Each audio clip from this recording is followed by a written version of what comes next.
Good morning. Brother Neil here. Wow. First week of Advent, 2018. In the Christian church here, this is like New Year's Day, the beginning of the new liturgical cycle.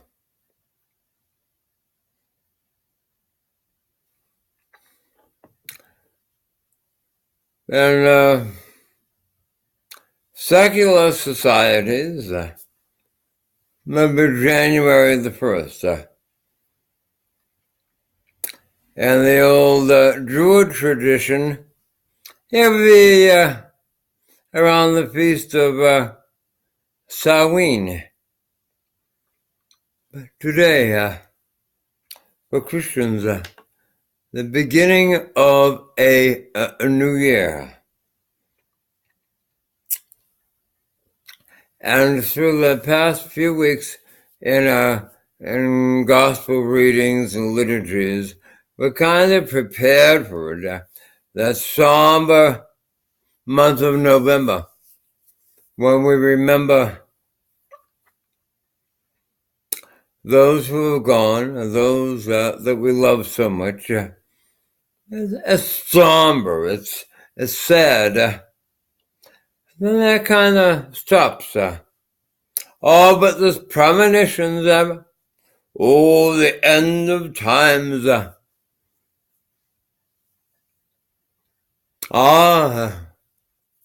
And the up there and the down here and wherever. How do I know, heaven? I don't ever. Advent, that transition, November, December.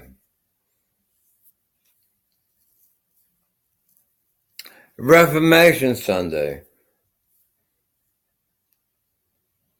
A Unity Sunday. The Feast of Christ the King, Abba. Okay. Close on that, and then something, out of the darkness, out of the foreboding, Abba. A light, a light. Not just for, like, up there, but here.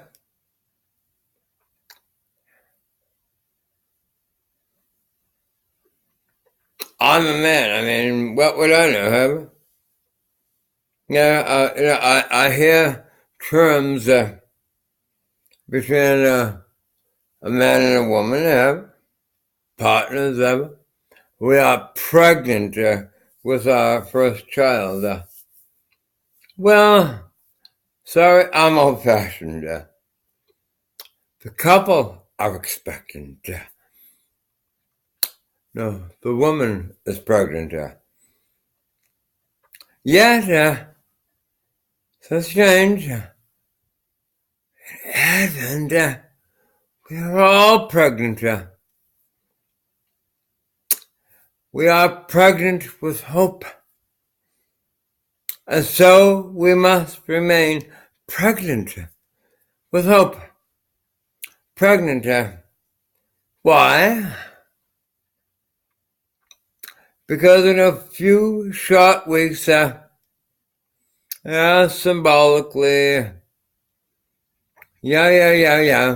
Christmas, we know the falls roll. It was an old pagan holiday that the Christians captured and have.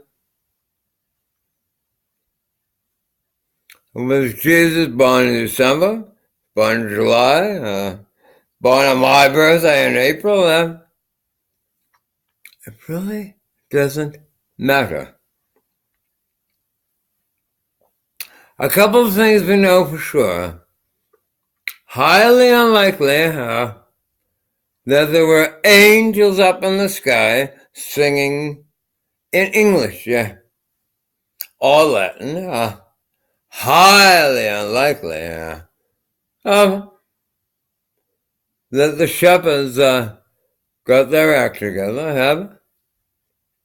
And who were these three wise men? And what was that star? Back in those days, there were no lights. I mean, any star would be okay. I guess if you went through science stuff, there might have been a comet or something. And there was one a couple of 20 years ago, Haley Bopp or Bopp Haley or whatever. Maybe. And it lingered for a while. I saw it. Was that the star? What was the star? Surely, as we progressed, the star was broken. Surely, we failed. Not because we're human, we failed. Not so much in our ignorance. I think God could overlook our ignorance. We fail in our arrogance and in our pride. Nothing wrong at all with being human. If we weren't supposed to be human, we would never have been created that way. And why? Why the Advent? Why the pregnancy? Why the hope? Because the Word became flesh and lives among us. Right here, right now. The hope. The pregnancy of Advent.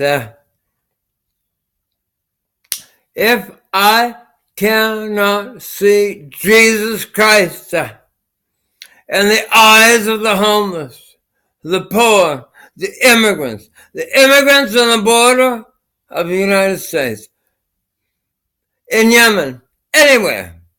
If I cannot see him there, if I cannot find the word there, and even up close in my own neighborhood, I may not like what people do.